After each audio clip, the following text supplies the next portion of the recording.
Magandang araw po sa inyo, Sir Blair. Ganun na rin po sa inyong mga subscriber sa inyong mga YouTube channel. Naisipan ko pong ibahagi sa inyo ang aking kwento dahil sigurado po ko na magugustuhan ito ng inyong mga tagapakinig.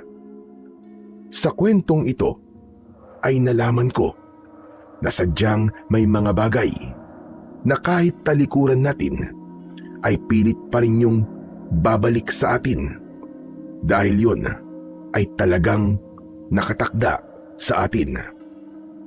Na kahit na anong takas natin ay susundan at susundan pa rin tayo nito kahit saan tayo magpunta. Ako nga po pala si Lorenzo Jr. Pero tawagin niyo na lamang ako sa pangalang Enzo. At ito ang aking kwento. Ako ay nabibilang sa pamilya ng kilalang manunugis ng aswang sa aming lugar. Ang aking tatay na si Lorenzo Sr. ang kinikilala noon na pinakamahusay at pinakamalakas na manunugis sa aming angkan. Ang titulong yon ay hindi basta ibinigay sa kanya. Pinaghirapan yon ng tatay ko at pinatunayan niya ng napakaraming beses na karapat-dapat siya sa titulo na yon. At dahil sa ako ang nag-iisa niyang anak, lahat ng tao sa aming lugar ay umaasa na mahihigitan ko ang narating ng aking tatay pagdating sa pagiging manunugis. Bata pa lamang po ako ay ramdam ko ang matinding pressure na nakaatang sa aking likod. Ang dami kong dapat patunayan para lang masabi ng mga tao na karapat-dapat ako sa aming pamilya. Masasabi ko na lumaki ako sa isang maginhawang buhay. Bukod kasi sa pagiging manunugis, ay marami ring negosyo ang tatay ko sa iba't ibang lugar. Nakatira kami sa isang malaking bahay at kasama namin doon ang mas batang kapatid ng tatay ko na si Tito Hector. Isang umaga, habang nanonood ako ng palabas sa telebisyon, ay nagulat ako nang biglang dumating ang tatay ko. Kinuha niya ang remote control at pinatay niya ang TV. Kinakabahan akong tumayo. Pa, napaaga po yata ang balik niyo ah. Akala ko po ba 1 linggo po kayo sa Maynila? Dahil ang sabi niyo po merong problema po ang negosyo natin doon.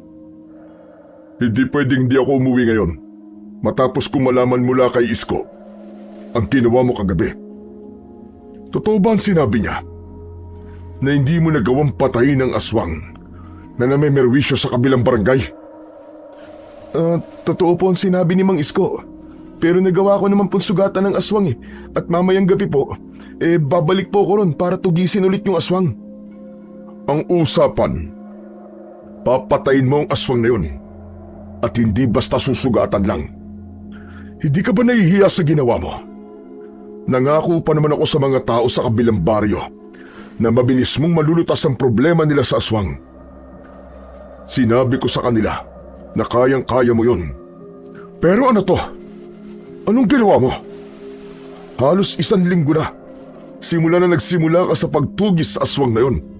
Pero hanggang ngayon ay hindi mo pa rin siya nagagawang patayin. Pasensya na po, Papa. Ginagawa ko naman po ang lahat para mapatay ko na po yung aswang. Kaya lang, masyado po siyang mailap at mautak Palagi po niya ako natatakasan. Kung ginagawa mo ang lahat, dapat ay patay na siya ngayon. Kulang pang ginagawa mo, Enzo. Mukhang kulang pang pagsasanay na ginawa ko sa'yo mula nung bata ka pa. O baka naman masyado kang nagiging pabaya. Siguro ay iniisip mo na wala kang dapat patunayan dahil anak kita. Tama ba ako? Hindi po. Hindi ko po iniisip yung ganyan. Alam ko po na gaya nyo ay kailangan kong paghirapan ng lahat para marating ko rin po ang narating ninyo. Hindi mo lang dapat marating kung nasan ako ngayon, Enzo. Dapat mo akong mahigitan. Kailangan makita ng lahat ang husay mo sa pakikipaglaban sa mga aswang. Hindi ako papayag na ikaw ang magdadala ng kahihiyan sa angkan natin. Mamayang gabi, ang gusto ko ay mapatay mo na ang aswang na yon. Nagkakaintindihan ba tayo? Pero hindi ko po alam kung aatake siya mamayang gabi. Pues gumawa ka ng paraan. Kung kinakailangan na suyurin mo ang bawat sulok ng kabilang barangay para lang malaman mo kung saan siya nagtatago, ay gawin mo. Sige po. Nangangako po ako. Mamayang gabi po ay papatayin ko na po yung aswang sa kabilang barangay. Huwag kang mangako. Gawin mo. Tandaan mo, hindi lang ang reputasyon mo nakasalalay dito, kundi ang reputasyon ko at ng buong angkan natin. Kailangan mong patunayan sa lahat na karapat-dapat ka sa pamilyang ito. Opo, Papa. Naiintindihan ko po. Pasensya na po. Pailalim akong tinignan ni Papa. Pakiramdam ko tuloy ng sandaling yon ay napakaliit ko at wala akong kwentang tao. Hanggang sa nagtungo na siya sa ikalawang palapag ng aming bahay. Maya-maya pa ay napapitlag ako nang marinig ko ang malakas na pagsarado ng pinto ng kwarto ng tatay ko. Nakaramdam ako ng lungkot bilang anak ng isang mahusay na manunugis. Pakiramdam ko ay binibigo ko ang tatay ko sa aking ginagawa. Pakiramdam ko ay hindi ko magagawang higitan ang mga nagawa niya bilang isang manunugis. Lumabas ako ng aming bahay. Nagtungo ako sa likod kung saan naroon ang hardin ng aking namayapang ina. Noong buhay pa ang nanay ko, ay paborito niya ang lugar na yon. Kahit maghapon siya roon, ay tila hindi siya nagsasawa. Maya-maya pa ay may tumapik sa balikat ko. Paglingon ko ay napangiti ako nang malaman ko kung sino ang naroon. Ikaw lang pala, Tito Hector. Akala ko kung sino na eh. Ano't mag-isa ka rito? Gusto ko lang pong mag-isip. Alam mo, Tito, nung buhay pa po si Mama, nagtataka ako kung bakit nakakatagal siya sa lugar na to ng mahabang oras. Ngayon ay naiintindihan ko na siya. Mas payapa pala rito sa hardin kaysa sa loob ng bahay. Mukhang namimiss mo na naman ang mama mo ah. Maiba ko. Bumalik na pala si Kuya Lorenzo. Akala ko pa naman ay magtatagal siya roon sa Maynila. Yan nga rin po ang akala ko eh. Kaya nagulat po ako nang biglang dumating si Papa. Pasensya ka na, pero narinig ko mga sinabi niya sa'yo. Mukhang bumalik lang pala siya dito para pagalitan ka. Kaya nga po eh. Pero naiintindihan ko naman kung bakit po siya galit sa akin. Pero hindi ko lang maintindihan kung bakit parang hindi nakikita ni Papa yung magagandang bagay na nagagawa ko. Para bang puro mga kamalian ko na lang ang nakikita niya. Sandali, ano bang mga kamalian ang tinutukoy mo? Yung ba nangyari kagabi sa kabilang barangay? Yung nakipaglaban ka sa aswang, pero nakatakas at hindi mo nagawang patayin? Yun na nga po, Tito. Kasalanan ko rin naman po kasi nangako po ako kay Papa na mabilis ko lang po mapapatay yung aswang. Pero halos mag-iisang linggo na, hindi ko pa rin nagagawa. Ba syempre, hindi lang po ako mapapahiya, kundi pati na rin po si Papa kasi anak niya ako. Baka isipin pa ho ng mga tao na hindi naging maganda ang pagsasanay niya sa akin dati. Alam mo, Enzo, sa totoo lang, para sa akin wala kang kasalanan dun eh. Magkakaroon ka lang ng kasalanan kung hindi mo ginawa lahat ng makakaya mo para patayin ang aswang sa kabilang barangay. Pero alam ko, na gabi-gabi mong sinusubukan patayin yung aswang. Mabuti ka pa, Tito. Ganyan ang sinasabi mo sa akin. Si Papa kasi iba eh. Pakiramdam ko tuloy, kahit anong gawin ko, ay hindi niya ako pupurihin. Ay nako, ewan ko ba naman dyan kay Kuya Lorenzo. Dapat nga, siya pa ang mas nakakaunawa sa'yo eh. Dahil pinagdaanan din niya ang pinagdadaanan mo ngayon. Kahit naman nung binata pa siya eh, hindi agad siya naging magaling sa pagtugis ng mga aswang eh. Dumaan din siya sa napakaraming kabiguan. Napaka-imposible naman na maging magaling ka kagad lalo na't bata ka pa. Pero ito lang ang masasabi ko sa'yo, Enzo. Ipinagmamalaki kita. Dahil nakikita ko kung gaano ka kaseryoso at determinado sa ginagawa mo. Para sa akin ay sapat na yun. At hindi mo na kailangang patunayan ang sarili mo. Maraming salamat po, Tito. Mabuti pa po kayo. Kasi naiintindihan niyo ako. Yun na lang ang nasabi ko. Dahil alam ko na kung magsasalita pa ako ng mahaba, ay hindi ko na mapipigilan ang aking luha. Sa kabila ng maigpit na pagpapalaki ni Papa sa akin, ay masasabi ko na maswerte pa rin ako dahil meron akong Tito Hector. Mula kasi nung bata pa ako, ay siya na ang nagpapalakas ng loob ko. Sa tuwing napapagalitan ako ni Papa, ay agad siyang lumalapit sa akin para pagaanin ang aking loob. Kinagabihan, sa hapunan ay dumating si Mang Isko para sumalo sa amin. Si Mang Isko ay kaibigan ni Papa ng matagal ng panahon. Bata pa lang ako ay nakikita ko na silang magkasama palagi. Kumbaga, malaki ang tiwala ni Papa kay Mang Isko. Nung una ay tahimik lang kami na kumakain hanggang sa binasag na ni Papa ang katahimikan na yon. Pagkatapos natin magapunan, ay maganda ka na sa pagpatay mo sa aswang sa kabilang barangay, Enzo. Kailangan mo siyang mapatay ngayong gabi. Hindi ka pwedeng bumalik dito nang hindi mo yun nagagawa. Nagkakaintindihan ba tayo? Kuya, sandali, mawalang galang na. Hindi naman sa nakikialam ako sa'yo, pero hindi ba mas okay kung hayaan mo si Enzo kung kailan niya mapapatay yung aswang na yun? Hayaan mo siyang dumiskarte. Anong diskarte ba sinasabi mo, ha, Hector? Parang walang diskarte ang pamangkin mo eh. Kung meron, di sana ay noon pa niya napatay yung aswang na yun. Abay, mag-iisang linggo na, pero hanggang ngayon, buhay pa rin yung aswang at patuloy pa rin siyang namemerwisyo sa mga tao. Ginagawa naman ni Enzo lahat, kuya. Saksi ako sa bagay na yun. Huwag mo siyang masyadong i-pressure kasi hindi yan makakatulong sa kanya. At ikaw naman, Mang Isko, huwag ka namang sumbong ng sumbong kay kuya ng tungkol kay Enzo. Minsan kasi grabe ka rin magsumbong eh. Aba, para sa kaalaman mo, kung ano lang ang nakikita ko ay yun lang ang sinasabi ko kay Lorenzo. Wala akong dinadagdag at binabawas. Saka ginagawa ko lang kung anong pinapagawa sa akin ni Lorenzo. Kaya huwag kang nagagalit sa akin, Hector. Hindi naman ako galit sa iyo, Mang Isko. Sinasabi ko lang, kung hindi naman kailangang isumbong, ay huwag mo nang isumbong. Napipressure na kasi ang pamangking ko eh. Mas lalo siyang hindi magiging magaling na manunugis kapag ganyan ang ginagawa niyo sa kanya.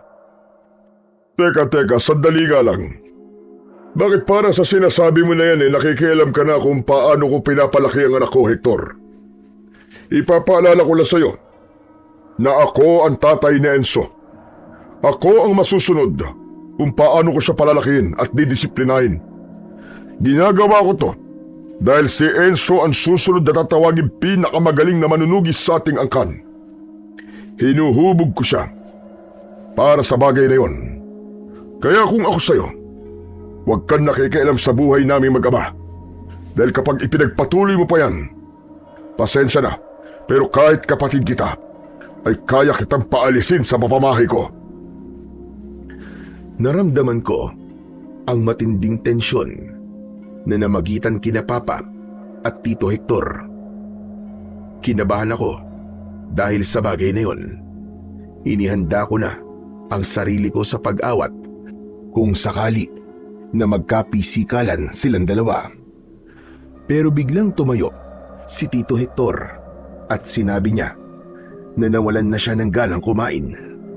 Umalis siya sa kusina at lumabas siya ng bahay. Tatayo sana ako para sundan si Tito Hector, pero biglang nagsalita si Papa. At saan ka pupunta? Susundan ko lang po si Tito. Kailangan po niya ng kausap. Hindi kausap ang kailangan ng tito mo. Ang kailangan niya ay matuto siyang lumugar sa pamamahay na ito. Dapat niyang malaman kung hanggang saan lang ang limitasyon niya sa pakikialam sa buhay nating dalawa. Pero Papa, hindi na po iba si Tito Hector sa atin. Kapatid niyo po siya at sa tingin ko ay nagmamalasakit lang po siya sa atin. Pagmamalasakit ba yung sinasanay kanyang maging pabaya? Hindi pagmamalasakit yung nakukontento siya sa kung ano lang ang kaya mong gawin. Hindi ka magiging mahusay na manunugis kung walang nagtutulak sa'yo para mas maging magaling ka. Palibasa ay ayaw niya na maging magaling ka dahil malamang ay gusto niya na siyang susunod sa yapak ko. Gusto ng tito mo na siya ang pumalit sa posisyon ko bilang pinakamahusay na manunugis sa ating angkan. Hindi po totoo yan. Mabait po si Tito, Papa. Ayaw niya lang po ako nahihirapan masyado. Kung hindi ka mahihirapan, ay hindi mo talaga mararating ang narating ko. Kung palagi mong pipiliin ang komportableng buhay, ay hindi ka magiging matatag. Kaya bumalik ka sa upuan mo at tapusin mo ang pagkain mo. Nang dahil sa iyo kung mas lalong magalit si Papa sa akin, ay bumalik na lang ako sa aking upuan at tahimik kong ipinagpatuloy ang aking pagkain. May awa akong naramdaman para kay Tito Hector dahil para sa akin ay hindi siya dapat pagsalitaan ng masakit ni Papa, lalo na't napakabait niyang tao. Pagkatapos ng hapunan ay nagpahinga lang ako sandali at pagkatapos ay nagsimula na akong maganda para sa pagpunta ko sa kabilang barangay upang tugisin ang aswang. Habang naghahanda ako ng gagamitin kong sandata, ay lumapit naman sa akin si Mang Isko. Galit ka ba sa akin, ha Enzo? Bakit naman po ako magagalit sa inyo? Dahil sa sinabi ko sa tatay mo na hindi mo pa rin napapatay yung aswang. Ayos lang po yun. Nagsabi lang naman po kayo ng totoo kay Papa eh. Saka si Papa po nag-utos sa inyo na sabihin sa kanya ang mga ginagawa ko rito habang wala siya. Enzo, iyo, alam kong nagtataka ka kung bakit masyadong maigpit sa'yo si Lorenzo. Gusto kong malaman mo na kahit ganun siya sa'yo, ay mahal na mahal ka niya. Gusto lang niya na ipagpatuloy mo kung ano ang nasimulan niya. Mataas ang pangarap niya para sa iyo. At ang ginagawa niya ay para maabot mo ang pangarap niya na yon. Hindi lang naman po ang pangarap niya para sa akin ng mataas eh, kundi pati na po ang expectation niya sa akin. Ang gusto yatang mangyari ni Papa ay maging kasing husay ko na siya kagad kahit nasa ganitong edad pa lang ako. Hindi ba niya kaya maghintay na posibleng balang araw gagaling din ako sa pakikipaglaban sa mga aswang? Hindi yung parang minamadali niya ako. Mahirap talaga ang pinagdadaanan mo. Alam naman yan ni Lorenzo dahil napagdaanan niya na yan noon.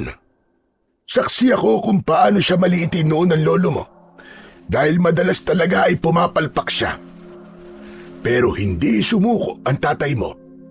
Mas lalo siya nagpursige hanggang sa marating na niya ang estado niya ngayon bilang pinakamalakas na manunugis ng inyong pamilya. Sige po, kailangan ko na pong umalis. Pasensya na po. Kung hindi ako pwede makipag-usap sa inyo na matagal dahil may kailangan pa po akong gawin eh. Naiintindihan ko. Hala, sige, mag-iingat ka. Ipagdadasal ko na sana ay mapatay mo na ang aswang sa kabilang barangay. Matapos kong makipag-usap kay Mang Isko, ay umalis na ako. Nagtungo ako sa kabilang barangay habang may dala kong itak at buntot ng pagi. Umasa ako na mapapatay ko na ang aswang sa gabing yon upang matuwa naman si Papa sa akin. Sa kasamaang palad, nabigo na naman akong patayin ng aswang. Nalaman ko na nagtatago siya sa gubat, pero nang nagkaharap kami, ay nagawa na naman niyang makatakas. Nasugatan pa nga niya ako sa braso, kaya habang naglalakad ako pauwi sa bahay, ay duguan ako. Madaling araw na nang nakauwi ako sa bahay. Pagpasok ko sa sala, ay nakita ko si Tito Hector na nakaupo sa sopa. Agad siyang tumayo para salubungin ako. Kahit paano ay natuwa ako dahil alam kong hinintay niya ang aking pag-uwi. Inalalayan niya ako papunta sa kusina. Pinaupo niya ako roon at may pag-aalala niya akong kinausap. Oh, ano yan? Ano nangyari sa'yo? Mukhang ang lalim ng sugat mo sa braso ah. Tito, nakalmot po ako ng aswang eh. Tapos nakatakas na naman po siya. Nabigo po ulit akong patayin siya. Ayos lang yan. Marami pa naman pagkakataon. Ang importante ay buhay at ligtas kang nakabalik dito. Sa inyo po ayos lang, Tito. Pero kay Papa, panigurado pong hindi. Magagalit na naman po siya sa akin kapag nalaman niyang pumalpak na naman ako. Huwag mo munang isipin ng Papa mo. Sandali lang, dito ka lang ha. At kukuha lang ako ng panlinis sa sugat mo. Sandali akong iniwan ni Tito Hector. Habang wala siya, ay napatulala ako sa kawalan. Labis ang panliliit na nararamdaman ko. Sigurado ko na kapag nalaman ni Papa na nabigo ulit akong patayin ng aswang sa kabilang barangay, ay magagalit na naman siya. Natakot ako na baka sa pagkakataong yon ay tuluyan ng mawalan ng tiwala si Papa sa akin. Pagbalik ni Tito Hector ay may dala na siyang alkohol at bulak. Inilapag ko sa lamesa ang braso kong may sugat at sinimulan na yung linisin ni Tito Hector. Ramdam ko ang hapdi, pero walang kahit na konting reaksyon ang aking muka. Mas nanaig kasi ang kaba ko sa sasabihin ni Papa sa akin. Parehas kaming napalingon ni Tito Hector sa may hagdan nang narinig namin ang mabigat na hakbang ni Papa. Pababa siya ng hagdan. Seryoso ang mukha niya nang lumapit siya sa amin. Papa? Nasugatan ka na naman. Isang aswang lang ang kalaban mo. Pero nagagawa ka pa rin niyang sugatan. Kuya, hindi ba pwedeng mag-alala ka naman sa anak mo? Nakita mo na nga ang lalim ng sugat niya eh. Bakit ko kailangan mag-alala? Gayong buhay pa naman siya. Napakalayong maging dahilan ng kanyang kamatayan ang sugat na yan sa braso. Ngayon, Enzo, sabihin mo sa akin na nagawa mo ng patayin ng aswang. Hindi agad ako nakapagsalita. Napayuko ako.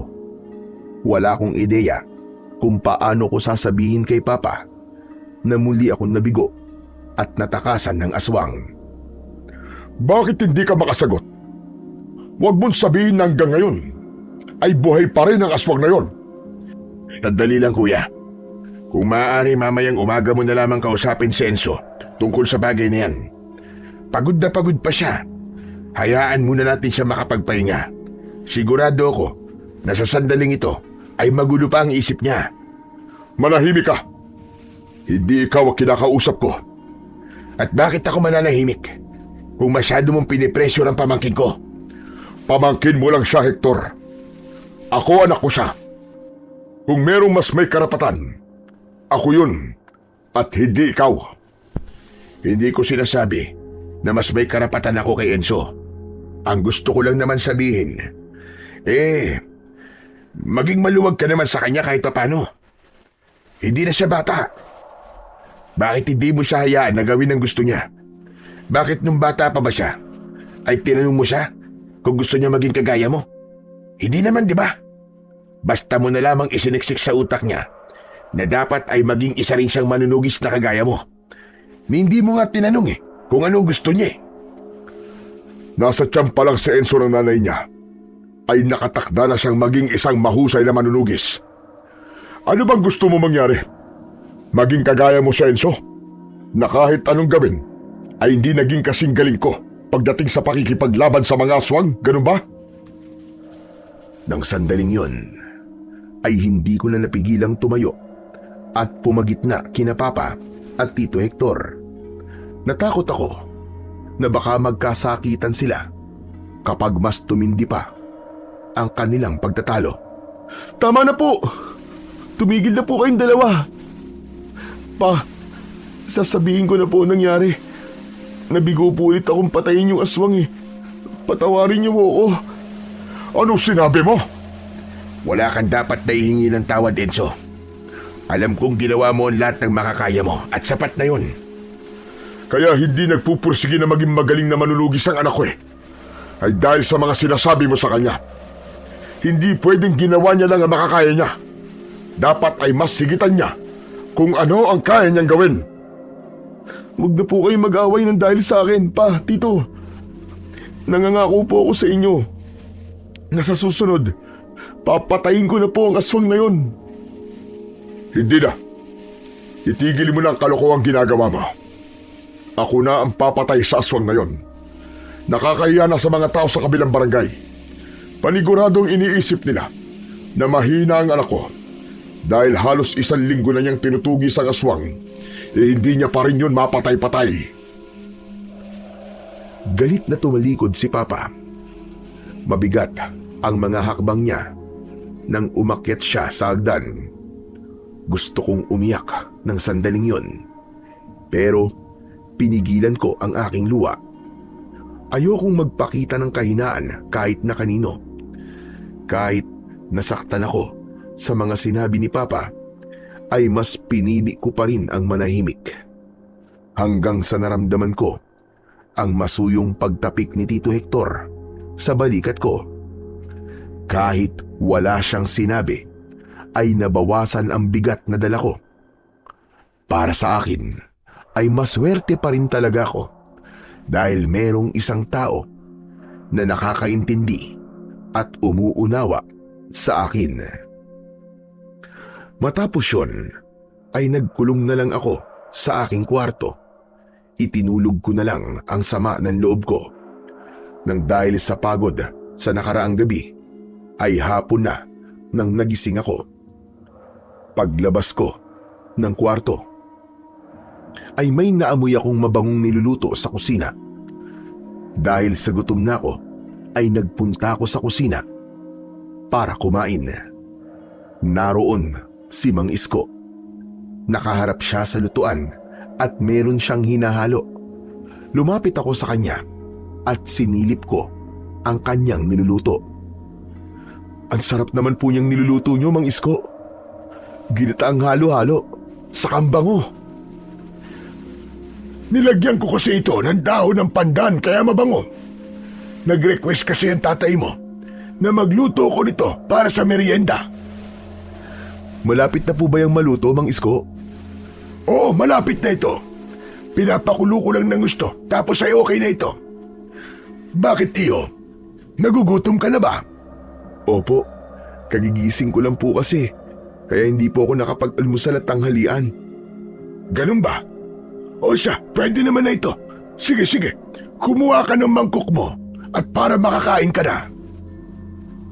Agad akong kumuha ng mangkok at kutsara. Habang nilalagyan ni Mang Isko ng ginataang halo-halo o bilo-bilo ang mangkok ko, ay muli siyang nagsalita. Enzo, iyo, naikwento pala sa akin ng papa mo na hindi mo na naman napatay kagabi ang aswang. Ang sabi niya sa akin ay siya na ang tutugis sa aswang na yon. Seryoso po pala si Papa sa sinabi niya sa akin kanina. Talaga palang siya nang papatay sa aswang na yon. Ay nako, wala eh. Binugo ko na naman siya. Baka nga siguro kahit na anong gawin ko, Mang Isko, ay hindi po ako magiging kasing galing niya kahit kailan. Huwag mong sabihin yan. Bata ka pa. 24 anyos ka pa lang. Marami pang mangyayari sa buhay mo. Marami ka pang mararanasan at mapagdadaanan na sigurado ko na magiging dahilan upang maging mahusay ka sa pakikipaglaban sa mga aswang. Hindi na lang ako nagsalita. Umupo na ako para kumain. Maya-maya pa ay napansin ko na kumuha na rin ng mangkok si Mang Isko. Nilagyan niya yun ng ginataang halo-halo. Ipinatong niya sa isang tray ang mangkok at naglagay na rin siya roon ng isang baso ng tubig. Dadalhin niyo po ba yan kay Papa? Oo, ang sabi niya pagkatapos ko magluto ay dalang ko siya nito sa library. Alam mo naman na kapag ganitong oras ay naroon siya at nagbabasa. Ano po kaya kung ako na po magdala niyan kay Papa? Gusto ko rin po kasi siya makausap tungkol po dun sa aswang sa kabilang barangay. Sasabihin ko po na ako na lang po ang papatay sa aswang na yun. O sige, ikaw na magdala nito sa kanya. Maigi yun. Baka sakaling medyo lumamig ang ulo niya sa'yo. Iniwan ko muna ang kinakain ko at kinuha ko kay Mang Isko ang tray. Umakyat ako sa ikalawang palapag ng aming bahay kung saan naroon ang library ni Papa. Naglakad ako hanggang sa narating ko ang nag-iisang pinto na nasa dulo.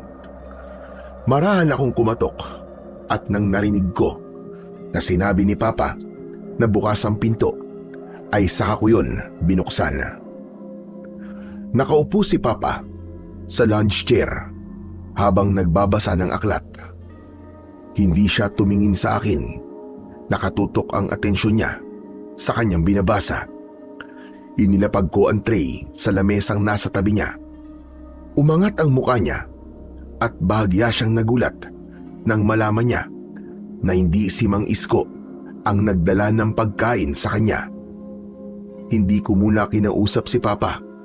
Naglakad-lakad ako sa library habang nag-iipon ako ng lakas ng loob para kausapin siya. Nagkunwari ako na nagtitingin-tingin ng mga aklat na maayos na nakalagay sa bookshelves. Isang malaki at makapal na Biblia ang nakita ko na nasa pinakasulok ng isang bookshelf. Kukunin ko sana yon, pero nagulat ako nang biglang nagsalita si Papa.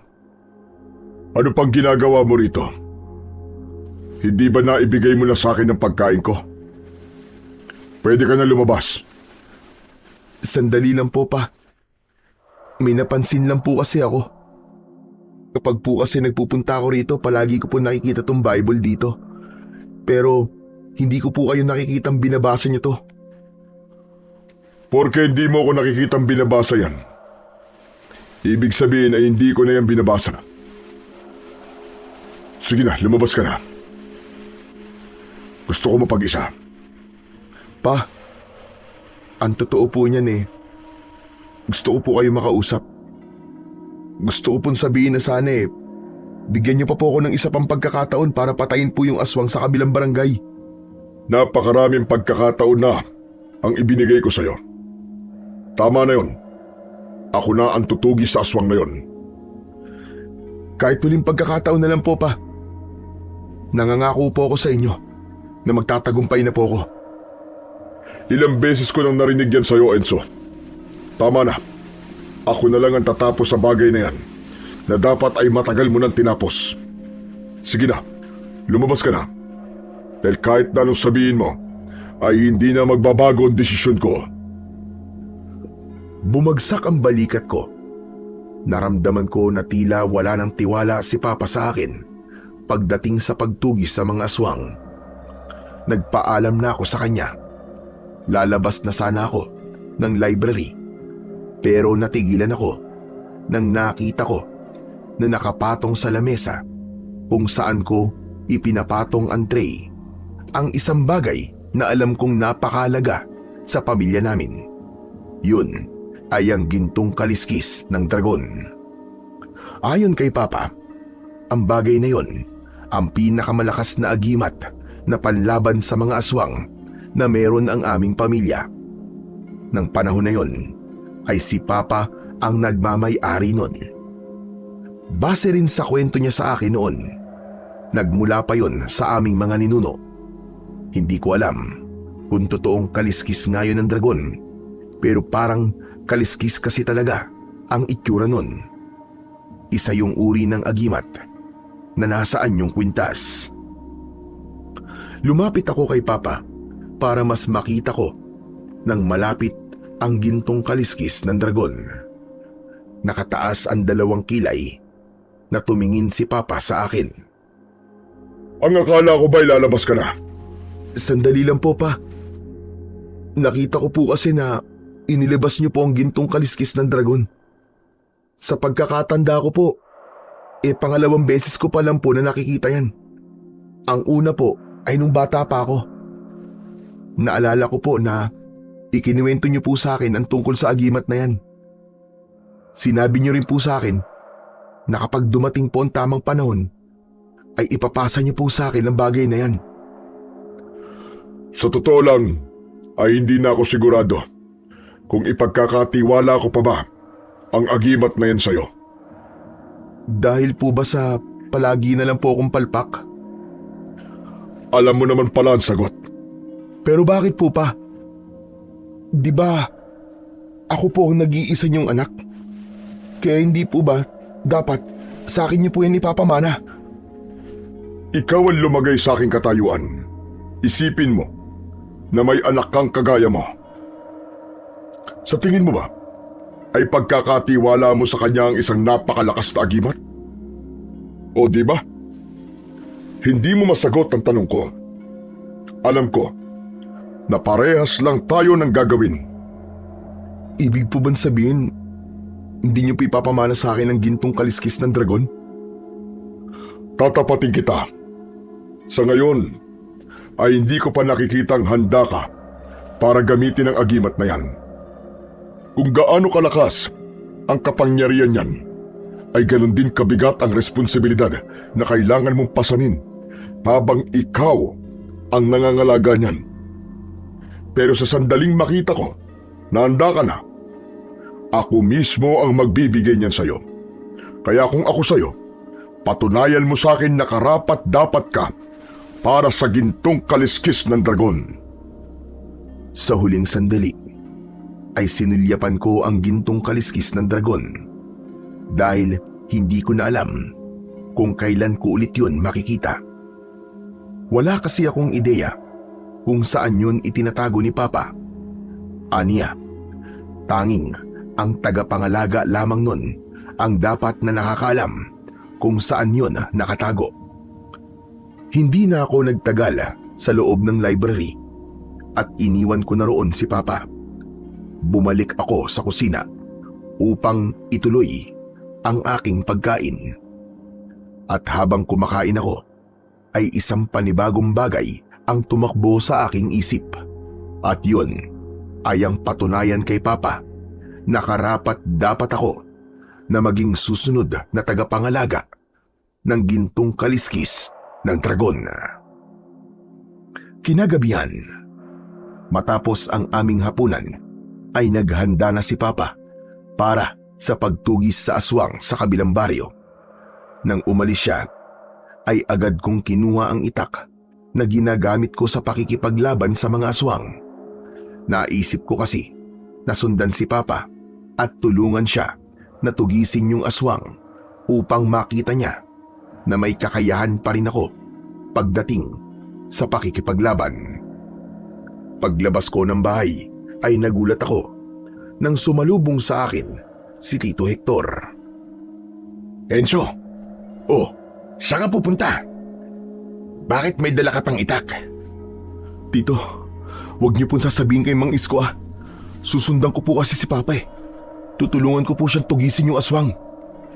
Pero sa galing ng tatay mo sa pakikipaglaban sa aswang, ay hindi niya na kailangan ng tulong mo. Yun nga po eh.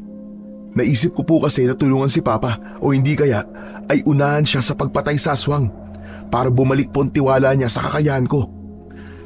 Maganda yung naisip mo. Sige, hindi ko sasabihin kay Mang Isko yung plano mo. Kapag hinanap ka niya, sasabihin ko na natutulog ka na sa kwarto mo. Sana'y magtagumpay ka na sa pagkakataong ito. Matapos kong magpasalamat kay Tito Hector, ay umalis na ako. Nagpunta ako sa kabilang barangay. Napakatahimik doon at kahit isang tao ay wala na akong nakita na nasa labas.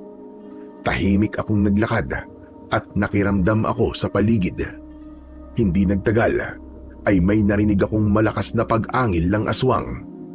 Sinundan ko ang sigaw ng aswang at nakarating ako sa masukal na bahagi ng lugar na yon. Nakita ko si Papa na nakikipaglaban sa aswang na ilang araw ko nang sinusubukang patayin.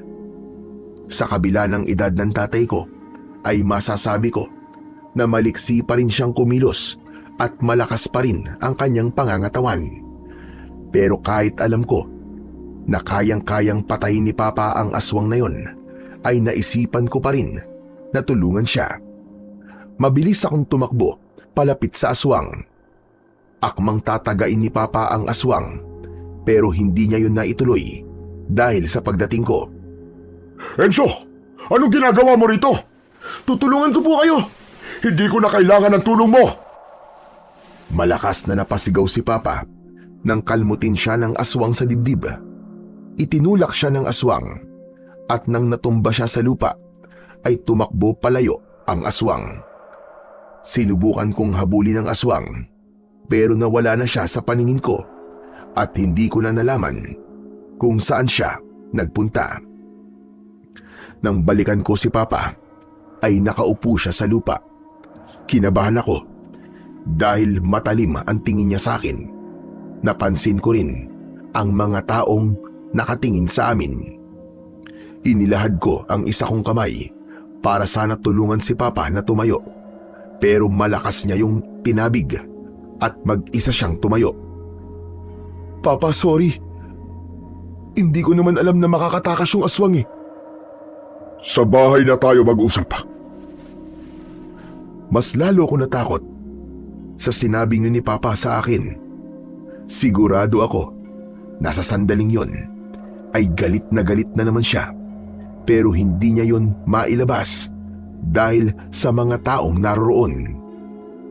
Lumapit si Papa sa mga tao at humingi siya ng paumanin dahil nakatakas na naman ang aswang. Nangako siya na sa susunod na gabi ay sisikapin niya ulit na tugisin at patayin ang aswang. Matapos yun ay naglakad na kami ni Papa pauwi. Parehas kaming tahimik. Pagdating namin sa bahay ay naunang pumasok si Papa habang nasa likuran niya ako. Nang nasa gitna na kami ng sala ay bigla siyang humarap at isang malakas na suntok ang pinakawalan niya. Napaatras ako ng ilang hakbang at naramdaman ko ang pagputok ng aking labi. Mula sa kusina ay patakbong lumapit sa akin si Tito Hector.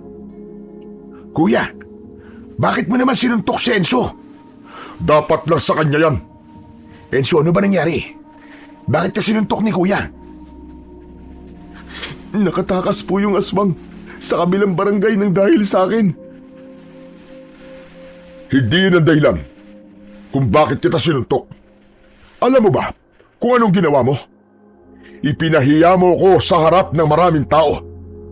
Nang dahil sa'yo, nakita ng mga tao na nagawa kong sugatan ng aswang na yun.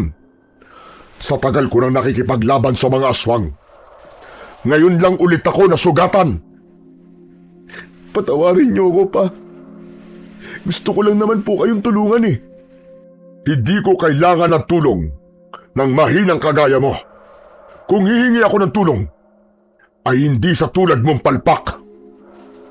Pakiramdam ko ay paulit-ulit na sinaksak ang dibdib ko ng napakatalim na kutsilyo sa mga sinabi ni Papa.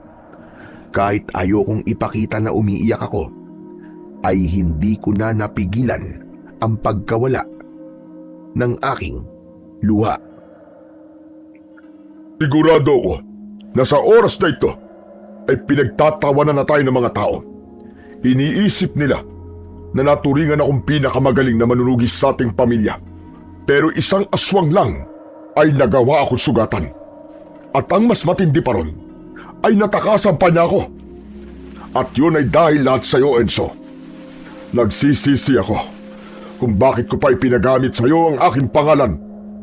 Kuya, tama na. Hindi na magandang lumalabas sa bibig mo. Bukas na kayo mag-usap. Palamigin mo muna ang ulo mo. Magsama kayong dalawang mahihina at palpak. Galit na umakyat si Papa sa kanyang kwarto, habang ako naman ay pilit na pinipigilan ang paggagulgol. Kumuha si Tito Hector ng isang baso ng tubig at pinainom niya ako. Magkatabi kaming umupo sa may sofa. Dapat pala'y pinigilan na lang kita kanina. Hindi sana ito nangyari. Wala kang kasalanan, Tito. Ako naman na may kagustuhan nun eh. Kasalanan ko yun kasi dapat ay hinayaan ko na lang sana si Papa na patayin yung aswang. Hindi na sana ako nakialam. Siguro nga ay may kasalanan ka. Pero hindi naman tama na pagsalitaan ka niya ng masasakit na salita. Naaawa ako sa iyo, Enzo. Alam ko na ginagawa mo ang lahat para may pagmalaki ka ni Kuya Lorenzo. Pero hindi niya yun nakikita. Ngayon ay malinaw na sa akin na hindi makikita ng tatay mo ang halaga mo hanggat hindi ka nawawala sa buhay niya. Anong ibig mong sabihin, Tito? Dapat ba mamatay na lang ako, ganun? Hindi. Ang ibig ko sabihin ay kung aalis ka sa bahay na ito. Pero Tito, hindi ko pwedeng iwan si Papa. Alam ko. Pero pansamantala lang naman. Hindi ba? Merong kasabihan na kapag palagi mong kasamang isang tao, ay hindi mo nakikita ang halaga nito at makikita mo lang ang halaga niya kapag nawala siya. Sa tingin ko, ay ganun ang dapat mong gawin. Sa madaling sabi, kailangan mong maglayas. Isipin mo, Enzo, kapag napagtanto ng tatay mo na kaya mo siyang iwanan, ay magkakaroon siya ng takot na hindi ka na babalik. Kapag wala ka na sa bahay na ito, ay dun lang niya mapagtatanto ang lahat ng mga pagkakamali niya, lalo na sa paraan ng pagtrato niya sa iyo. Sandali akong natigilan. Pinag-isipan ko ng gusto ang mga sinabi ni Tito Hector. Sa tingin ko tama ka, Tito. Baka nga kapag umalis ako rito, ay dun lang makikita ni Papa ang halaga ko. Pero hindi ko naman po alam kung saan ako pupunta. Basta magpakalayo-layo ka muna rito. Huwag ka munang bumalik hanggat hindi nagbabago ang tatay mo. May telepono ka naman at nandun ang number ko. Tawagan mo lang ako palagi at ako na ang bahalang magsabi sa'yo sa mga nangyayari rito. Yung kotse ko, yun ang gamitin mo para mabilis kang makalayo rito. Mamayang madaling araw ka umalis habang tulog si Kuya Lorenzo. Yung susi ng kotse ay iiwan ko doon sa ilalim ng pinakamalaking paso sa labas. Maraming salamat, Tito. Pero Tito, bakit niyo po ito ginagawa? Bakit niyo po ako tinutulungan palagi? Dahil naniniwala ako sa kakayahan mo. Naniniwala ako na kaya mo maging susunod na pinakamahusay na manunugis sa ating pamilya. Ang kailangan lang ay paniwalaan ka ng mga taong malapit sa iyo, lalo na ang tatay mo. Bigla akong niyakap ni Tito Hector. Tinapik pa niya ang likod ko. Ibinulong niya sa akin na ipagdadasal niya ang kaligtasan ko habang wala ako sa aming tahanan. Nangako din siya na habang wala ako ay siya muna ang bahala kay Papa. Pagsapit ng 3:00 ng madaling araw, ay lumabas ako ng kwarto na bitbit ang isang traveling bag. Nakalagay doon ang aking mga damit at ilang personal na gamit. Tahimik akong lumabas ng aming bahay. Inuha ko sa ilalim ng pinakamalaking paso ang susi ng kotse ni Tito Hector. Agad akong sumakay sa kotse na nakaparada sa labas ng bahay. Pag-upo ko sa driver's seat, ay nakita ko ang isang puting sobre sa dashboard. Kinuha ko yon at nang buksan ko ay may laman yung pera. Sa labas ng sobre ay may nakasulat na gamitin ko ang pera na yon habang wala ako sa bahay. Napakabait talaga ni Tito Hector sa akin. Palagi na lang niya akong tinutulungan. Huwag kang mag-alala, Tito. Dahil hindi ko pababayaan ang sarili ko. At sana sa gagawin ko to, ay makita na ni Papa ang halaga ko. Binuhay ko na ang makina ng kotse at agad ko yung pinaandar. Mabigat man sa kalooban kong iwanan si Papa at umalis sa bahay nang hindi nagpapaalam sa kanya, ay alam ko na kailangan ko yung gawin para sa ikabubuti naming lahat. Mabilis na lumipas ang mga oras at napagtanto ko na 5 oras na akong nagmamaneo ng walang tigil. Kalat na ang liwanag sa paligid nang huminto ako sa isang gasoline station para magpakarga ng gas. Pagkatapos nun ay naghanap ako ng makakain ko. Nakakita ako ng isang karinderya at doon na lang ako kumain. Maya-maya pa ay muli akong nagmaneo nang walang siguradong pupuntahan. Ang tanging nasa isip ko lang ay ang makalayo sa bahay namin. Habang nagmamaneho ako, ay biglang tumawag sa cellphone ko si Tito Hector. Inihinto ko muna sa tabi ang kotse. Puro talahiban ang nasa magkabila ang kalsada at halos walang sasakyan ang dumadaan. Doon ko sinagot ang tawag ni Tito Hector. Hello, Tito? Ano na pong nangyayari dyan? Kanina ay hinanap ka ng tatay mo.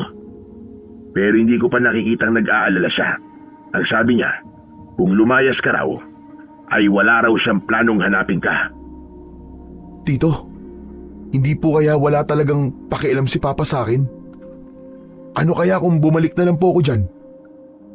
Kung babalik ka rito, sayang lang ang ginawa natin. Wala pa namang isang araw na wala ka rito eh. Siyempre sa una, baliwala lang kay kuya ang lahat. Pero kapag tumagal, sigurado ako na mag-aalala na yun sa'yo. Sana nga, Tito. O paano? Tawagan na lang kita ulit kapag may bago ng balita. Basta't mag-iingat ka ha. Matapos naming mag-usap ni Tito Hector, ay naisipan ko munang bumaba ng kotse para lumanghap ng sariwang hangin. Naging mabigat kasi ang dibdib ko nang nalaman ko na hindi man lang nag-aalala si Papa sa pag-alis ko sa bahay. Nagulat ako nang isang matandang babae ang lumapit sa akin. Nang hihingi siya sa akin ng barya dahil aniya ay hindi pa siya kumakain. Naawa naman ako sa matanda. Sandali lang po, Nanang ha. Nasa loob po kasi ng kotse ang wallet ko eh. Binuksan ko ang pinto ng kotse. Laking gulat ko nang mula sa taliban ay lumabas ang 3 lalaki na lahat ay may dalang 2x2 na kahoy. Hinampas ako ng isa sa ulo na agad kong ikinalugmok. Doon na naging sunod-sunod ang pagpalo nila sa akin sa iba't ibang parte ng aking katawan. Hindi ko na nagawang makalaban dahil biglaan ang lahat ng nangyari. Sumakay ang 2 lalaki sa kotse kasama ang matandang babae, habang ang isang lalaki ay hinila ko papunta sa talayban.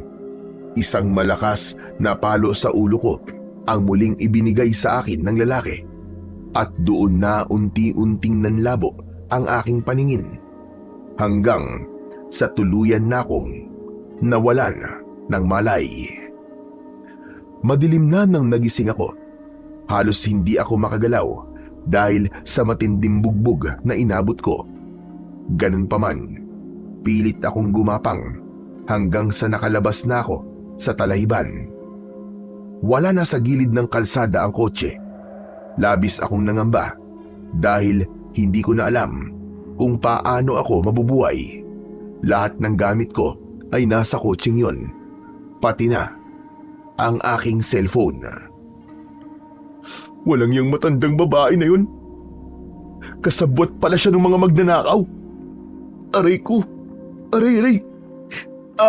Ang sakit ng buo kong katawan. Nang dahil sa labis kong panghihina, ay patihaya akong nahiga sa gilid ng kalsada. Pumikit ako at hinayaan ko ang sarili ko na muling makatulog. Umasa ako na sa paggising ko ay malalaman kong panaginip lang ang lahat at ang totoo ay naroon pa rin ako sa bahay namin. Umaga na nang muli akong nagising. Masakit pa rin ang buong katawan ko na puno ng pasa. Natuyo na rin ang dugo sa aking ulo. Matindi ang gutom na naramdaman ko. Pinilit kong tumayo at maglakad. Umasa ako na merong mabuting loob na magpapasakay sa akin at ihahatid ako sa lugar namin. Ilang sasakyan ang dumaan. Lahat ng yun ay pinara ko.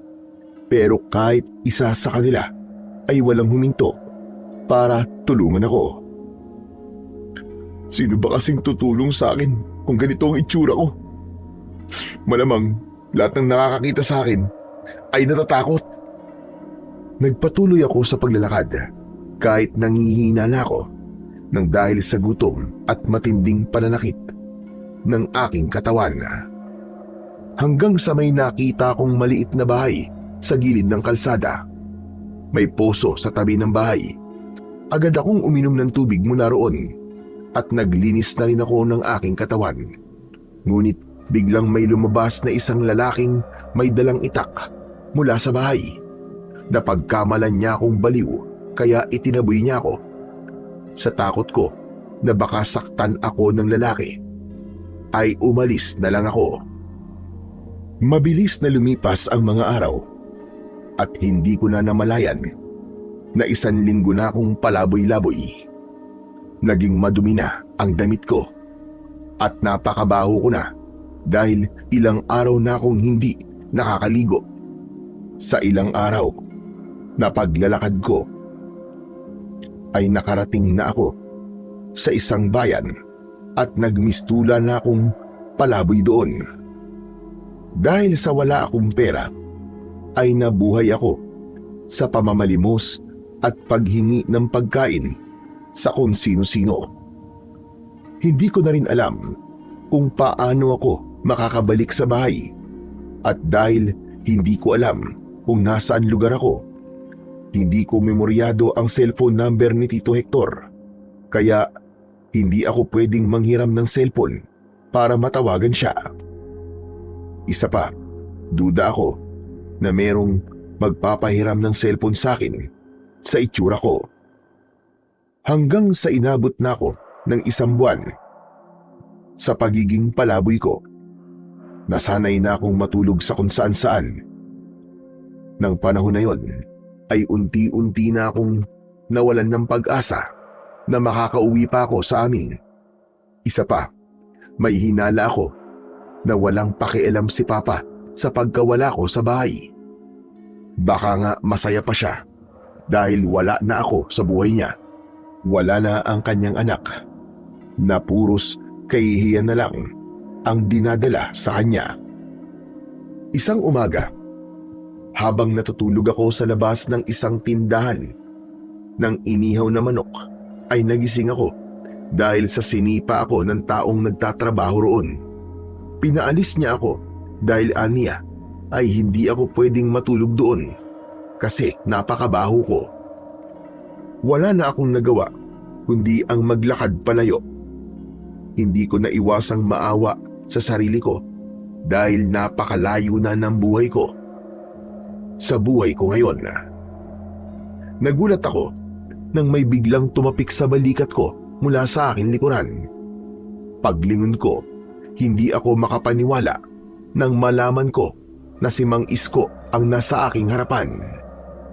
Maging si Mang Isko ay bakas ang gulat sa muka at alam ko na hindi niya inasahan na ganun na ang itsura ko. Sa sobrang saya ko ay napaiyak ako at mahigpit ko siyang niyakap. Maya-maya pa ay tinignan ako ni Mang Isko.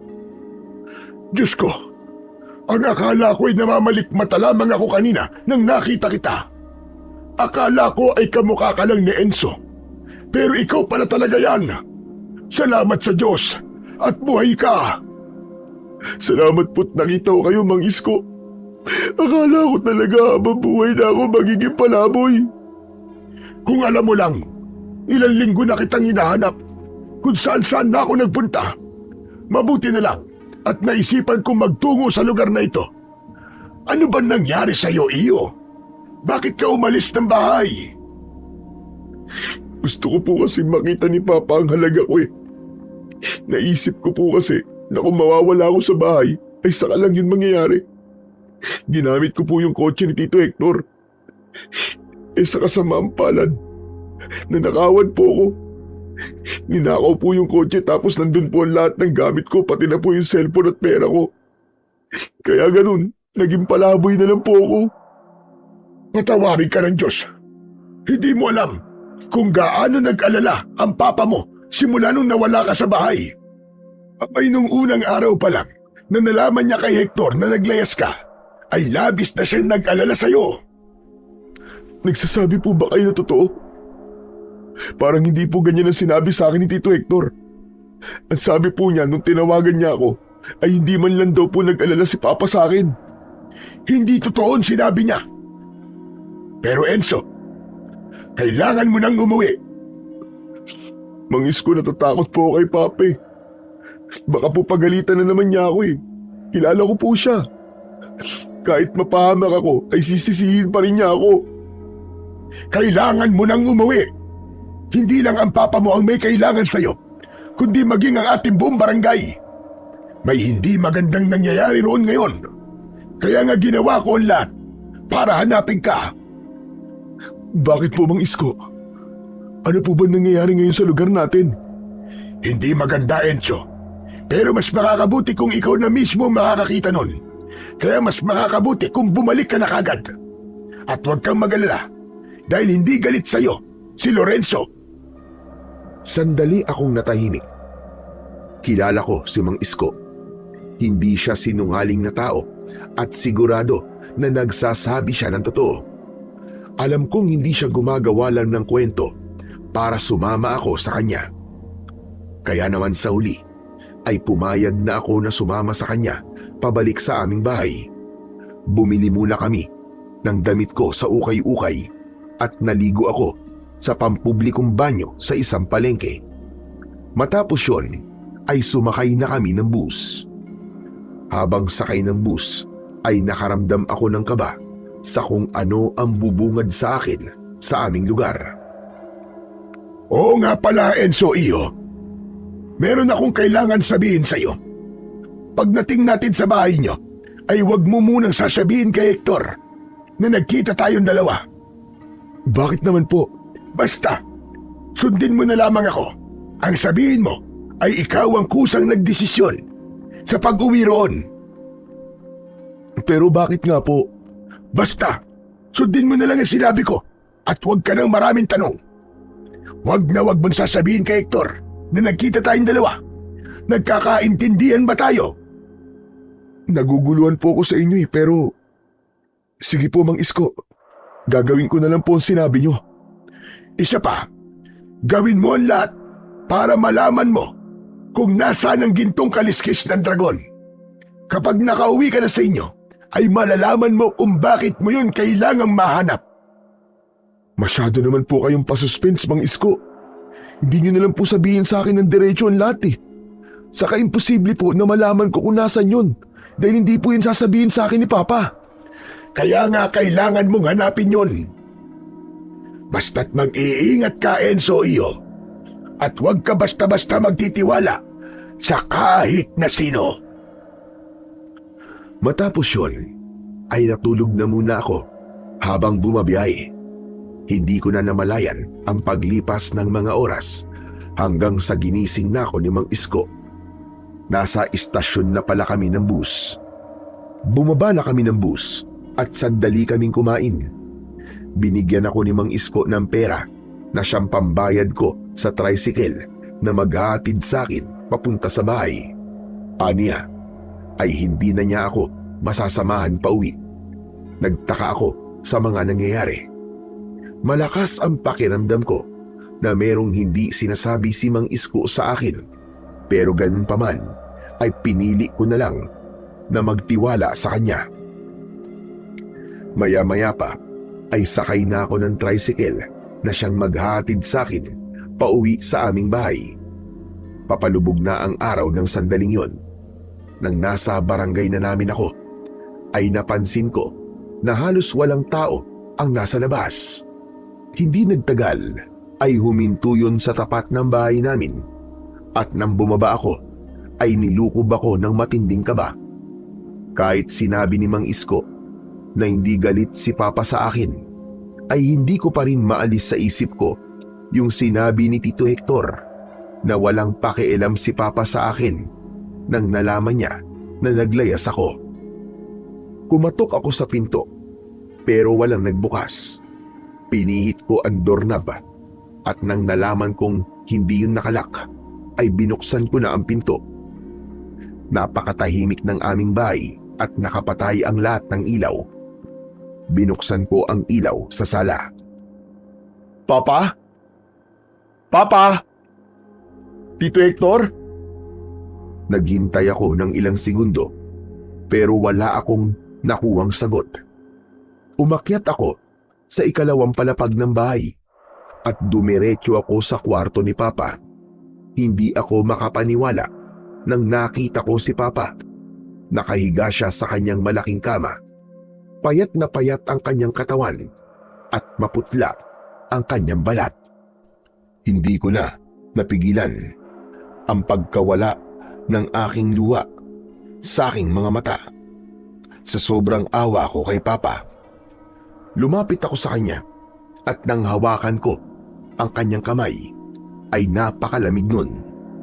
Unti-unting bumukas ang mga mata niya. Nakita ko ang labis na panghihina sa kanyang muka. Pa? Paano po nangyari sa inyo, Pa? Bumuka ang bibig ni Papa pero walang salitang lumabas sa bibig niya. Nagulat ako nang biglang dumating si Tito Hector. Gulat na gulat siya nang nakita niya ako. Kahit emosyonal ako, ay hindi ko pa rin nakalimutan ang sinabi sa akin ni Mang Isko. Enzo, bumalik ka na. Opo. Hindi ko alam pero may naramdaman po ako na may hindi magandang nangyayari rito. At hindi nga ako nagkamali. Ano nangyari kay Papa, Tito? Bakit sobrang payat niya? Ikinalulungkot ko. Pero may malubhang sakit ang Papa mo. Maraming doktor nang tumingin sa kanya. Pero lahat sila ay hindi malaman kung ano ang kanyang karamdaman. Kahit nga ako nagtataka kung bakit yan nangyari sa kanya. Isang umaga ay bigla na lang siyang hindi makagalaw hanggang sa mabilis nang nanghina ang kanyang katawan. Paano pong hindi makagalaw? Hindi ko alam Pero para bang paralisado ng buong katawan niya. Hindi na siya nakakagalaw at nakapagsasalita. Ako na lang ang mag-isang nag-aalaga sa kanya. Dahil si Mang Isko, patay na. Ano? Enzo, sa mga panahong wala ka rito, maraming nangyari. Bukod sa pagkakaroon ng sakit ni Kuya Lorenzo, ay nagsimula na rin sumalakay ang mga aswang dito. At halos gabi-gabi silang sumasalakay. At sa kasamaang palad, isa si Mang Isko sa mga napatay. Sumalangit na nga ang kanyang kaluluwa. Sandali ako natigilan. Hindi ako nag-alala tungkol kay Mang Isko dahil alam kong buhay na buhay pa siya. Ang hindi ko lang maintindihan ay kung bakit ayaw ipaalam ni Mang Isko kay Tito Hector na buhay pa siya. Hindi ko akalain na patay na si Mang Isko. Pero si Papa, mas makakabuti po siguro kung dalhin natin siya sa syudad. Maraming magagaling na doktor doon. Gustuin ko man na gawin yan, ay hindi pwede. Konting galaw lang sa katawan ni Kuya, ay nakakaramdam siya ng matinding sakit. Ang nakakalungkot pa nito, ang sabi ng huling doktor na tumingin kay Kuya, ay mukhang unti-unti nang bumibigay ang katawan niya. Baka raw hindi magtagal, ay mamatay na siya. Hindi. Hindi totoo yan, hindi totoo yan. Sana nga ay nagsisinungaling lang ako, Enzo. Pero sa nakikita ko sa papa mo, ay mukhang totoo ang sinabi ng doktor. Pahina ng pahina ang kanyang katawan. Kaya Enzo, mabuti na rin na bumalik ka na rito para makasama mo si Kuya sa mga natitirang araw niya sa mundo. Hindi kasi natin alam kung kailan siya mawawala. Walang tigil ang pagpatak ng luha ko nang muli kong tinignan si Papa. Hinawakan kong muli ang mga kamay niya. Pa, patawarin mo ako kung umalis ako nang hindi nagpaalam sa'yo, ha? Kasalanan ko to pa eh. Baka masyado ka nag-isip nung naglayas ako kaya nagkaroon ka ng sakit. Patawarin niyo ako, pa. Nang mapansin ko na nanlaki ang mga mata ni Papa, tila meron siyang gustong sabihin sa akin pero hindi niya magawa. Tito, parang may gustong sabihin si Papa sa akin, oh. Sigurado ako na gusto niyang sabihin ay masaya siya na bumalik ka na. Hindi ba, Kuya? Yun ang gusto mong sabihin. Masuyo kong hinaplos ang pisngi ni Papa. Hindi ako makapaniwala na napakalayo niya sa dating malakas at matikas na lalaki na nakasanayan kong makita. Nangako ako sa kanya na simula sa araw na yon ay hinding-hindi na ako aalis, lalo na't hindi ko alam kung totoo ba ang sinabi ni Tito Hector na anumang araw ay maaari nang mawala ang papa ko. Sa mga lumipas na araw ay ako na ang personal na nag-aalaga kay Papa. Ako ang nagpapalit ng damit at diaper niya. Ako rin ang nagpupunas ng katawan niya. Kung minsan din ay kumukuha ako ng aklat sa library niya at binabasahan ko siya. Alam ko kasi na naririnig niya ako, kaya ko yun ginagawa. Bukod doon, ay gabi-gabi rin kaming lumalabas ni Tito Hector para magbantay sa aming barangay. Ang pamilya lang kasi namin ang inaasahan ng mga tao na gagawa nun dahil kami ay pamilya ng mga manunugis. Sa loob ng 1 linggo ay 2 beses na kaming nakipaglaban sa mga aswang. Noon lang nangyari ang bagay na yon sa aming lugar. Kung kasama sana namin si Papa sa pakikipaglaban, ay sigurado ako na magiging madali para sa amin ang lahat. Hanggang isang umaga, habang nag-aalmusal kami ni Tito Hector, ay isang bagay ang aking naalala. Tito, alam niyo po ba kung saan po'y tinatago ni Papa yung gintong kaliskis ng dragon? Ha? Hindi. Wala akong ideya kung nasaan ang agimat niyang yun. Bakit mo pala naitanong? Naisip ko lang po kasi na kung nasa atin yun, ay mas magiging madali ang pakikipaglaban natin sa mga aswang. Mas madali natin silang mapapatay lahat. Tama ka, Enzo. Ang totoo nga niyan hinahanap ko rin yun . Bala ko sana na kapag nakita ko yun ay ibibigay ko sa'yo. Dahil ikaw ang karapat-dapat na magmana nun. Nung huling beses na napag-usapan namin ni Papa tungkol sa gintong kaliskis ng dragon, ang sabi niya ay hindi pa niya nakikita na handa na akong gamitin yun. Handa ka man o hindi, dapat lang na gamitin mo yun. Lalo na sa nangyayari ngayon sa lugar natin. Aba, halos sunod-sunod na ang pagsalakay ng mga aswang . Sa bagay tama po kayo sa sinabi niyong yan, Tito Hector. Kung nakakapagsalita lang sana si Papa, ay masasabi niya sa atin kung nasaan ang gintong kaliskis ng dragon. Kaya nga kung alam ko lang na magkakasakit siya, at may sasalakay ng mga aswang dito, ay tinanong ko na sana siya kung nasa ng bagay na yun. At teka, oo nga pala. Papakainin ko muna si kuya. Ako na po magpapakain sa kanya. O sige, sandali lang at ihahanda ko lang ang pagkain niya. Saka ang kanyang gamot. Tumayo si Tito Hector at sinimulan niya nang ihanda ang almusal ni Papa. Naglagay siya ng lugaw sa mangkok. Ipinagtimpla niya rin si Papa ng gatas. Napakunot noo ko nang may inilagay si Tito Hector na kung anong likido na nakalagay sa maliit na bote sa gatas na nasa baso. Tito, ano po yung inilagay niyo sa gatas ni Papa? Ito ba? Gamot ito na inirekomenda ng huling doktor na tumingin sa papa mo. Ang sabi ng doktor ay makakatulong daw ito para kahit papano humaba ang buhay ni kuya. Pero gaya ng sinabi niya, hindi pa rin mapipigilan ng gamot na ito ang tuloy-tuloy na paghina ng kanyang katawan. Sana naman po ay maging epektibo ang gamot na yan kay Papa. Sana nga. Eto na ang almusal ng papa mo. Pwede mo na itong dalhin sa kanya. Basta siguraduhin mo lang na mauubos niya ang mga ito Aalis din pala muna ako dahil may mga bibilin lang ako sa bayan. Sige po, Tito. Mag-iingat po kayo. Umakyat na ako sa kwarto ni Papa. Pagpasok ko ay ipinatong ko muna ang tray sa lamesang nasa tabi ng kama. Hinawi ko ang kurtina at binuksan ko ang bintana upang pumasok ang sariwang hangin. Matapos yun ay umupo na ako sa tabi ng kama at sinimulan ko ng pakainin si Papa. Mabilis niyang naubos ang lugaw. Pero nang ang gatas na ang iinumin niya, ay hindi man lang niya ibinuka ang kanyang bibig. Ayaw niyo po ba ng gatas, Pa? Pero sabi po ni Tito, kailangan niyo po itong ubusin Lalo na inihalo niya po rito sa gatas niyo yung gamot niyo. Biglang nanlaki ang mga mata ni Papa at umungol siya na parang takot na takot siya. Alam ko na may gusto siyang sabihin pero hindi pa rin siya makapagsalita.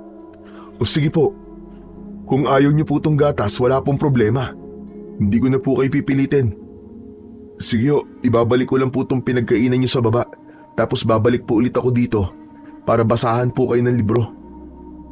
Lumabas ako ng kwarto ni Papa na dala ang tray. Pagdating ko sa kusina ay itinapon ko sa lababo ang gatas dahil malamig na yon. Pabalik na sana ako sa itaas nang biglang bumukas ang pinto sa likod ng bahay at pumasok si Mang Isko. Mang Isko, mabuti naman at nagpakita ulit kayo sa akin. Napakarami ko pong gustong itanong sa inyo. Pasensya ka na kung ngayon lang ako nagpakita sa iyo. Dahil ngayon lang ako nagkaroon ng pagkakataon. Nakita ko kasi na umalis si Hector, kaya alam kong wala siya rito. Pupunta po siya sa bayan dahil meron daw po siyang bibilin. Alam nyo, isa po yan sa ipinagtataka ko Ang alam po kasi ni Tito ay pinatay daw po kayo ng aswang. Bakit po ba ayaw niyong sabihin sa kanya na buhay pa kayo? Ang gusto ko ay malaman mo ang lahat sa sarili mong paraan. At kapag nalaman mo ng katotohanan, ay huwag mo sanang hayaan na pangunahan ka ng iyong emosyon. Ang gulo niyo naman po. Pero nagulat po talaga ako nang bumalik ako rito. Hindi ko po akalain na may sakit po pala si Papa. Mabuti na lang po at nandito si Tito Hector.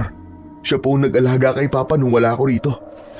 Sana po talaga ay mapagaling pa si Papa nung gamot na pinapainom sa kanya ni Tito. Ano ka mo? May gamot na pinapainom si Hector kay Lorenzo? Meron po.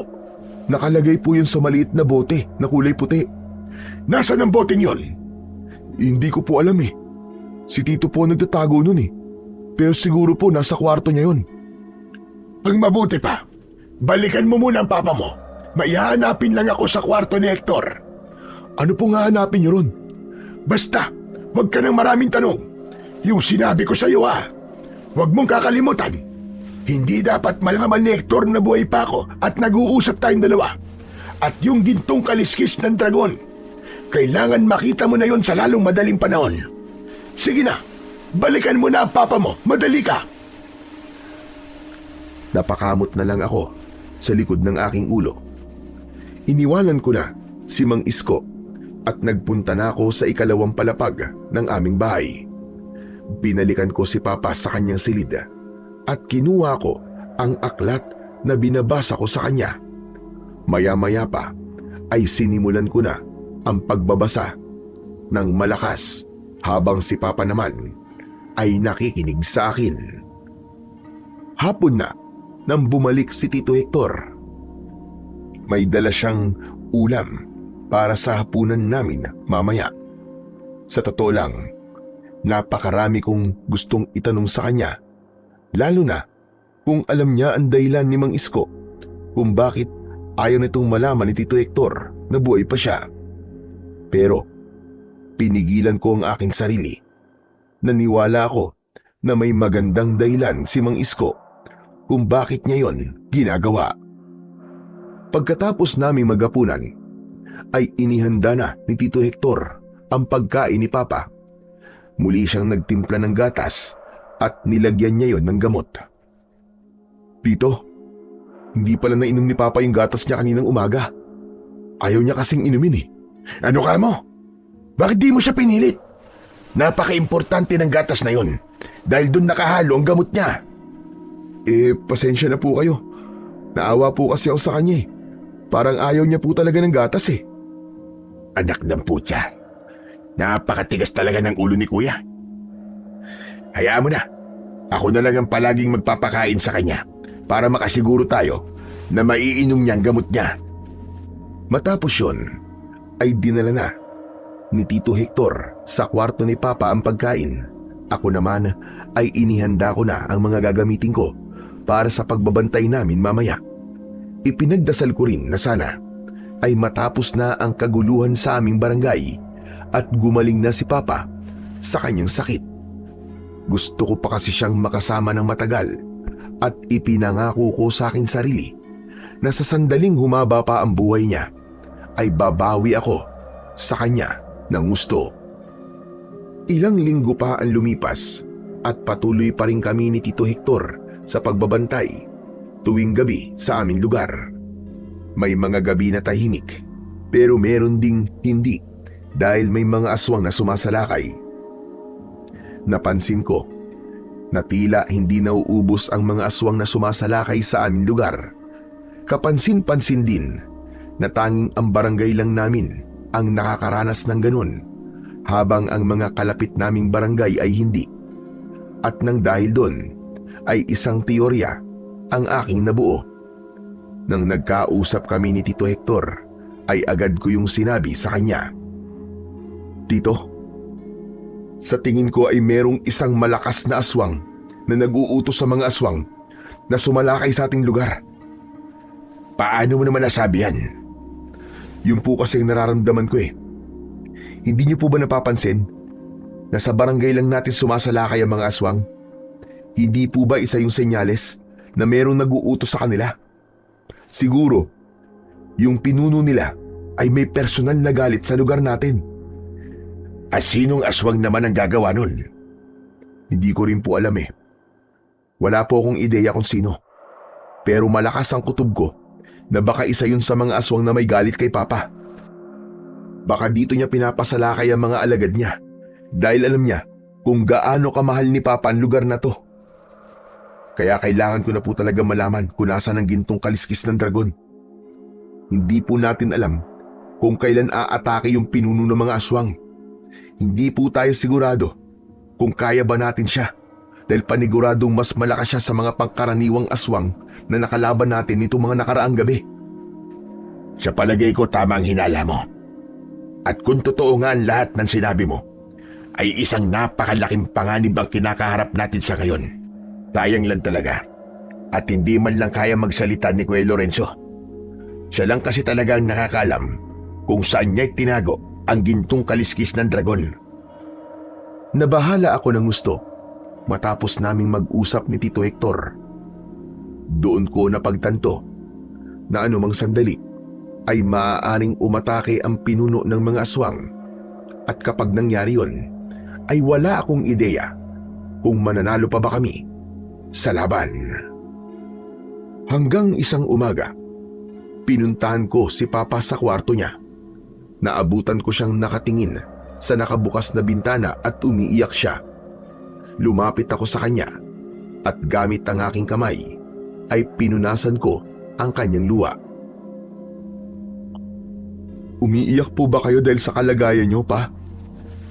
O dahil po sa nangyayari sa lugar natin? Pa, napakalaking kawalan niyo po sa barangay natin. Kung wala po siguro kayong sakit ngayon, sigurado po ako na hanggang ngayon ay natatakot pa rin po ang mga aswang na sumalakay dito. Pa, hindi po kami sigurado ni Tito Hector kung makakaya pa namin ang mga sunod naming laban. Kailangan ko po sanang malaman kung nasan po ang gintong kaliskis ng dragon. Kailangan ko po yung gamitin sa pakikipaglaban sa mga aswang. Pero sayang nga lang po dahil hindi po kayo nakakapagsalita eh. Kung nakakapagsalita po sana kayo, ay masasabi niyo po sa akin kung nasaan ang gintong kaliskis ng dragon. Umungol si Papa. Hinawakan ko ang kamay niya at ngumiti ako. Huwag niyo na pong piliting magsalita, Pa. At baka makasama pa po yan sa inyo eh. Ang mabuti pa ho, ay babasahan ko na lang po kayo ng aklat. Kukuha po ako ng bagong aklat sa library.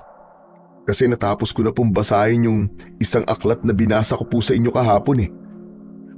Lumabas na ako ng kwarto ni Papa at dumiretso ako sa library. Naghanap ako ng magandang aklat na alam kong magugustuhan ni Papa.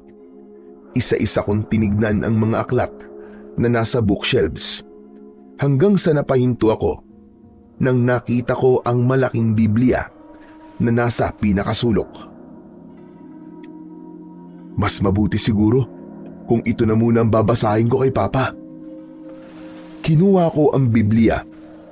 Napakunot-noo ako nang may nakita kong pulang pindutan sa likod ng kinalalagyan ng Biblia. Nagkaroon ako ng hinala na sinadya ni Papa na ilagay roon ang Biblia upang itago ang pindutan na yon. Dahil sa labis na kuryosidad ay pinindot ko yon.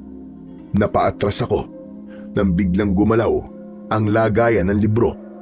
Umikot yon at nalantad ang isang silid na nasa likod ng lagayan ng libro. Ilang segundo akong nakatulala dahil sa labis na pagkabigla. Sa bahay na yun ako ipinanganak. Ngunit noon ko lang nalaman na meron palang lihim na silid sa loob ng library ni Papa. Pakiramdam ko ay may kung anong enerhiya ang humihila sa akin para pumasok sa silid na yon. Marahan akong humakbang papasok sa naturang silid. Usang bumukas ang mga ilaw nang naroon na ako. Sa dingding ay nakasabit ang iba't ibang sandata na ginagamit sa pakikipaglaban sa mga aswang.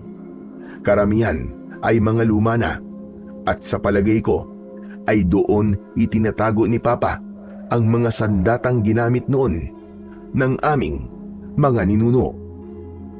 Ngunit ang talagang kumuha sa aking atensyon ay ang lamesa na nasa gitna ng silid. Lumapit ako sa lamesa at sa ibabaw nun ay naroon ang bagay na matagal ko nang hinahanap. Yun ay walang iba kundi ang makapangyarihang gintong kaliskis ng dragon. Kung ganun, dito ka pala tinatago ni Papa. Sa wakas, nahanap din kita.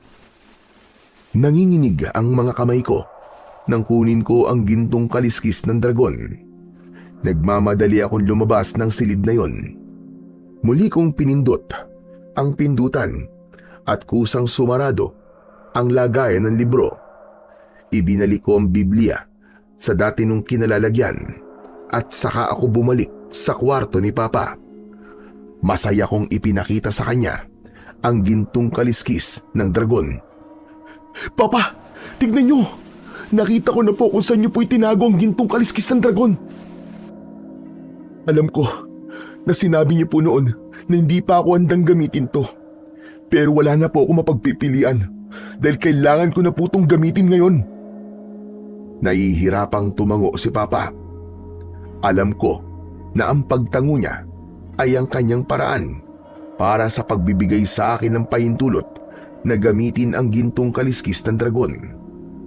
Hanggang sa isinuot ko na yon sa aking leg. Napalingon ako nang narinig ko ang pagbukas ng pinto. Nakita ko si Tito Hector na palapit sa amin. Napanganga siya nang nakita niya ang nakasabit sa leeg ko. Imposible! Nahanap mo na pala ang gintong kaliskis ng dragon. Opo, Tito Hector. Nasa likod lang po pala ito ng mga lagayan ng libro ni Papa sa library. Kahit nga ako nagulat na may ganun pala sa bahay natin. Ngayong nasa akin na to, ay hindi na ako natatakot kahit umatake pa rito ang pinuno ng mga aswang. Sigurado ako na magagawa ko na siyang talunin. Mabuti naman at nakita mo na yan, pamangkin. Masaya ako para sa'yo. Oo nga pala, mamayang gabi ay hindi ako makakasama sa'yo sa pagbabantay. May importante kasi akong pupuntahan Ayos lang po. Mas malakas na po ang loob ko na makipaglaban sa mga aswang. Kasi nasa akin na po ang makapangyarihang agimat ni Papa. Nakangiting tumango si Tito Hector at pagkatapos ay lumabas na siya ng silid na yon. Binalikan ko si Papa ng tingin at nangako ko sa kanya na ako ang tatapos ng kaguluhan na nangyayari sa aming lugar. Sinabi ko rin sa kanya na dapat ay magpagaling na siya dahil kailangan ko siya at kailangan siya ng aming baryo. Kinagabihan, matapos naming maghapunan, ay nagpaalam na sa akin si Tito Hector. Tinanong ko siya kung saan siya pupunta, pero aniya ay saka na niya sasabihin pagbalik niya. Maya-maya pa ay nasa labas na ako at nagbabantay sa aming lugar. May dala kong matalas na itak at nakasabit sa leeg ko ang gintong kaliskis ng dragon. Ramdam ko ang kakaibang enerhiya na ibinibigay sa akin ng agimat na yon. Sa paglalakad ko ay nakita ko si Tito Hector na pumasok sa gubat. Kahit malayo siya sa akin, ay hindi ako maaaring magkamali na siya yon. Nagtaka ako kung ano ang gagawin ni Tito Hector sa gubat. Kaya naman, naisipan ko na sundan siya. Makalipas ang halos kalahating oras, ay huminto si Tito Hector. Nagtago naman ako sa isang malaking puno at naghintay ako kung ano ang mangyayari. Lumabas kayong lahat! May kailangan akong sabihin sa inyo! Nagimbal ako nang mula sa iba't ibang direksyon ay lumabas ang mga aswang. Pinalibutan ng mga yon si Tito Hector. Ang mas lalo kong ipinagtaka ay kung bakit hindi inaatake si Tito ng mga aswang. Bahagya pang nakayuko ang mga aswang na parabang si Tito Hector ang kanilang pinuno. Nangyari na ang ating kinatatakutan. Natagpuan na ng pamangkin kong si Enzo ang gintong kaliskis ng dragon. Ngayon ay mas magiging malakas na siya. Pero hindi ako papayag na mauwi sa wala ang lahat ng pinaghirapan ko. Hindi ko sasayangin ang pagsasakripisyo ko para maging isa rin akong aswang. At lalong-lalo na ang pagpatay ko sa inyong orihinal na pinuno upang ako ang inyong maging pinuno. Sa ngayon, ay huwag muna kayong sumalakay sa aming lugar.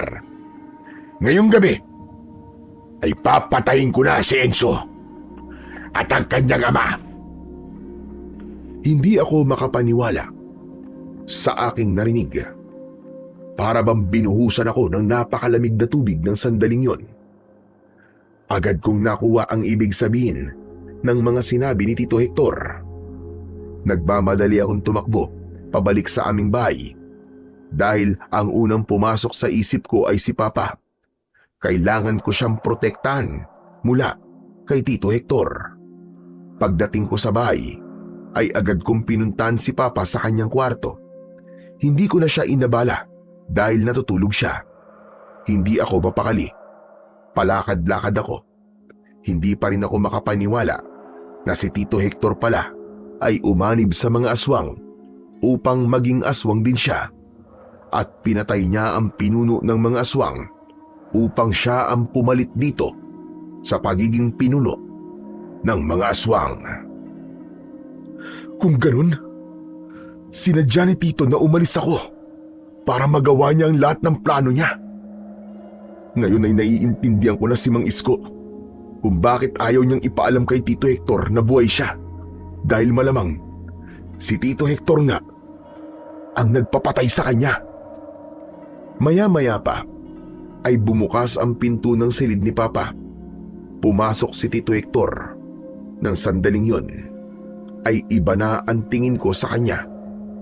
Hindi na siya ang Tito Hector ko na mabait at palaging nakasuporta sa akin. Hanggang diyan ka na lang, Tito Hector. Alam ko na ang lahat. Narinig ko ang lahat ng sinabi mo sa gubat, sa harapan mismo ng mga aswang. Walang yaka, Tito. Napakademonyo mo. Niloko mo kaming lahat. Bakit mo ito nagawa sa amin? Kung ganun, wala na pala akong may tatago sa'yo. At tinatanong mo kung bakit ito ginawa. Sisihin mo ang tatay mong ubod ng yabang. Ang lahat ng ito ay parte ng pagiganti ko sa kanya. Dahil mula pagkabata ay palagi niya na akong minamaliit porque mas magaling siya sa akin. Ngayon, sino na ang mas magaling sa aming dalawa? Hindi ba't ako? At oo, aaminin ko na unti-unti kong nilalaso ng tatay mo, Enzo. Ang gamot na nilalagay ko sa gatas niya ay hindi gamot, kundi isang lason na papatay sa kanya ng paunti-unti. Hayop ka! Hindi kita mapapatawad! Sa isang kisap mata ay nag-anyong aswang si Tito Hector. Sinugod niya ako gamit ang kanyang matutulis na mga kuko, pero nagawa ko siyang maiwasan. Mabilis akong tumayo sa likod niya at tinaga ko siya sa balikat ng matalas kong itak. Humarap ang aswang sa akin at sinunggaban niya ang braso ko gamit ang matutulis niyang mga ngipin. Malakas ako napasigaw dahil sa labis na sakit hanggang sa nabitiwan ko ang aking itak. Sinakal ako ng aswang at itinaas niya ako. Paigpit ng paigpit ang kamay niya sa akin leg at unti-unti kong naramdaman na kinakapos na ako ng hininga. Akala mo ba ay may laban ka sa akin dahil nasa iyo na ang gintong kaliskis ng dragon? Wala ka pa rin laban sa akin, Enzo, dahil ang totoo ay mahina ka. Walang kahit nanong agimat ang magagawang palakasin ka. Pakawalan mo ako! Papatayin kita! Papatayin kita! Ikaw ang papatayin ko. At pagkatapos kitang patayin, ang tatay mo naman ang isusunod ko para magkasama na kayo sa impyerno! Nanlaki ang mga mata ko nang nakita ko na unti-unting umangat ang isang kamay ni Papa. Hindi yun nakikita ni Tito Hector dahil nakatalikod siya. Inabot ni Papa ang lumang pambukas ng sulat na nakapatong sa lamesa na nasa tabi ng kama. Yun ay gawa sa magandang uri ng tanso at halos kasing haba lamang ng ballpen. Pero meron yung matulis na dulo. Nang nakuha ni Papa ang pambukas ng sulat, ay buong lakas niya yung ibinato sa aswang. Natigilan ng aswang nang bumaon yun sa kanyang batok. Nabitiwan ako ni Tito Hector at malakas akong bumagsak sa sahig. Humarap naman ang aswang kay Papa at hinugot nito ang pambukas ng sulat na nakabaon sa kanyang batok. Ano nangyari? Bakit nakakagalaw ka na? Hindi ako papayag. Napatayin mo ang anak ko. Hayop ka! Galit na naglakad ang aswang palapit kay Papa. Sinamantala ko ang pagkakataon na yon. Dinampot ko ang itak at sumampa ko sa likod ng aswang. Walang pagdadalawang isip na ginilitan ko sa leeg ang aswang. Sumirit ang kanyang dugo at agad siyang bumagsak sa sahig. Nangisay ng sandali ang kanyang katawan habang bumubula ang kanyang bibig. At hindi nagtagal ay tuluyan na siyang binawian ng buhay. Binitiwan ko ang itak at dumapit ako kay Papa. Hinawakan ko ang mga kamay niya. Pa? Patotoo ba? Nakakagalaw at nakakapagsalita ka na? Dahil pinalitan ko ng tubig ang lahat ng bote ng lason na meron si Hector sa kanyang kwarto. Unti-unting bumalik ang lakas ng tatay mo dahil hindi na siya nakakainom ng lason. Nagulat ako sa biglang pagdating ni Mang Isko. Lumapit siya sa amin at sinipa niya ang katawan ng aswang. Walang hiya ka, Hector! Traidor ka! Demonyo kang hayop ka! Mabuti na lang at hindi ka nagtagumpay na sinubukan mo kong patayin. Ano? Ibig niyo po bang sabihin ay alam niyo na po na isang aswang si Tito Hector? Pero bakit di niyo po sinabi sa akin kagad? Nang sa ganun napagandaan ko sana. Dahil kilala kita. Alam ko na kapag sinabi ko sa iyo ang lahat ng kasamaang ginagawa ni Hector, ay mangingibabaw sa iyo ang emosyon mo. Hindi ka makapag-iisip ng maayos at sigurado ko na agad mong kukomprontahin si Hector. Isa pa, wala pa sa iyo ang gintong kaliskis ng dragon ng panahon na yon. Kaya malaki ang posibilidad na magtatagumpay si Hector na patayin ka. Agad ko namang naunawaan si Mang Isko matapos niyang magpaliwanag. Matapos yun, ay maluwa-luwa kong niyakap si Papa. Sigurado ko na simula sa gabing yon ay magiging maayos na ang lahat. Hindi lang ang aming lugar, kundi maging ang relasyon namin ni Papa bilang mag-ama. Sa kabila ng lahat ng kasamaan na ginawa ni Tito Hector, ay mabigat pa rin sa dibdib ko na kinailangan ko siyang patayin. Patuloy ko namang inalagaan si Papa at hindi rin nawala si Mang Isko sa aming tabi. Labis ang pasasalamat ko kay Mang Isko dahil kung hindi niya ako nakita nung palaboy ako sa malayong lugar, malamang ay nagtagumpay si Tito Hector sa lahat ng masasama niyang balak. At simula nang mamatay si Tito Hector, ay wala na ring aswang ang sumalakay pa sa aming lugar.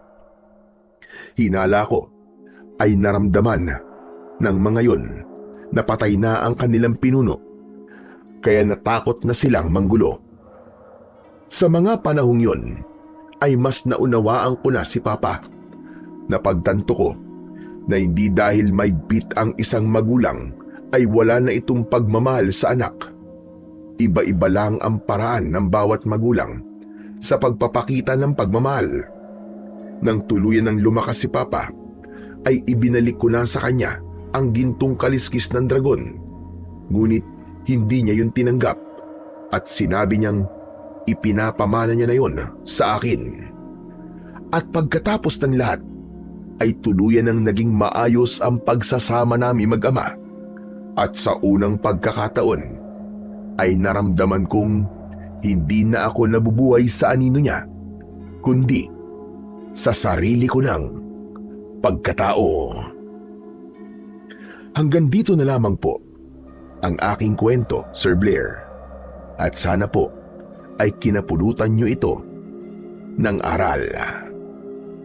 Ang pagmamahal ng isang ama sa kanyang anak ay hindi laging nasusukat sa lambing at matatamis na salita, kundi sa mga sakripisyong tahimik niyang pinapasan. Kaya siya naghihigpit. Kaya niya nagagawang maging mahigpit at minsan ay nagmumukhang galit sapagkat nais niyang ihanda ang kanyang anak sa mundong hindi palaging maunawain. Hindi niya ginugustong makita ang anak na nahihirapan, ngunit pinipili niyang iparanas ang hirap habang siya'y nariyan upang sa pagdating ng tunay na pagsubok, alam na ng anak kung paano tumayo, lumaban at magpatuloy. Ang pagmamahal ng anak sa ama ay may hangganan, subalit ang pagmamahal ng isang ama sa kanyang anak ay walang katumbas at walang kapantay. Walang ama ang nagnanais na masaktan ng kanyang anak. Ang nais lamang niya ay maging handa ito sa buhay kahit pa siya ang masaktan sa bawat paghihigpit na ginagawa niya. Sabi nga sa Biblia, sa Hebreo, Kabanata 12, Talata 6, sapagkat ang minamahal ng Panginoon ay kanyang dinidisiplina at hinahampas ang bawat anak na kanyang tinatanggap. Kaya sana po, kung kasama niyo pa ang inyong mga tatay, papa, papa, o kahit na ano pa ang tawag niyo sa kanila, ay bigyan niyo sila ng maigpit na yakap at iparamdam niyo sa kanila ang inyong pagmamahal habang sila ay nabubuhay at inyong nakakasama. Maraming salamat po sa inyong walang sawang pakikinig at pagsuporta sa aking mga YouTube channel. Hanggang sa muli, at pagpalain po nawa kayong lahat ng Diyos na may kapal.